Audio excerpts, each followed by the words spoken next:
نہیں لڑ رہے ہیں، ہم اس ملک کے سنویدھان کو بچانے کی لڑائی لڑ رہے ہیں، اس ملک کے جان بچانے کی لڑائی لڑ رہے ہیں۔ تم غریبوں کی زمین چھین کر امیروں کے دینے کی سیاست کر رہے ہو، ہم اس کو بچانے کی لڑائی لڑ رہے ہیں۔ تم جھوٹ بولتے ہو کہ مسلم غریب بھائیوں کے وقت کے جائیداد سے ہم فائدہ پہنچائیں گے۔ تم نے یہ نیریٹو چلایا کہ 9,40,000 ایکڑ زمین مسلمانوں کی ہے، اور یہ پورے ہندوستان کے لوگوں کو اس بات سے ورگلایا کہ ریلوے اور ڈیفنس کے بعد سب سے زیادہ زمین مسلمانوں کے پاس وقت کی زمین ہے۔ یہ اتنا ہی جھوٹ ہے جیسے دن کو رات بولنا جھوٹ ہے۔ تمہاری ہماری زمین پر صرف نظر نہیں ہے، ہمارے عیسائی بھائیوں کے 9 کروڑ 39 لاکھ ایکڑ زمین ہے۔ تم اس کو بھی چھیننا چاہتے ہو، ہم اس کو بھی بچانا چاہتے ہیں۔ اور تم نے یہ نیریٹو چلایا کہ مسلمانوں کے پاس سب سے زیادہ زمین ہے، یہ ہتھیائی ہوئی زمین ہے۔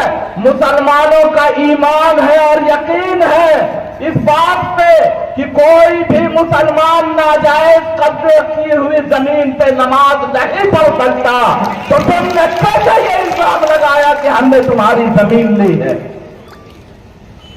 وہ ہمارے آباء و اجداد اور پرکھوں کی دی ہوئی زمین ہے، اور وقت کی جائیداد کا مطلب ہوتا ہے اللہ کی جائیداد، اور اللہ کی جائیداد پہ کوئی ترچھی نظر بھی دیکھے گا ہم اس کی آنکھ نکالنے کی طاقت رکھتے ہیں۔ یہ ایسے ہتھیار ہو گئے، ایسا نہیں ہو سکتا۔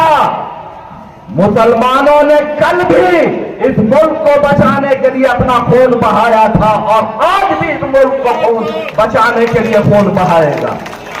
ہم اس بات کو کہنا چاہتے ہیں کہ ہم اس ملک کے رکھوانے ہیں، اور تم چوکیدار ہو کر کے لٹے ہو، تم لوٹنا چاہتے ہو، تم غریبوں کی زمین سے نکال کر اڈانی اور امبانی کو دینا چاہتے ہو، جیسے تم نے اینٹینا دنیا کے سب سے مہنگی بلڈنگ ہے، اس کو مسلمان یتیم بچوں کی زمین کو تم نے اس کو دیا ہے۔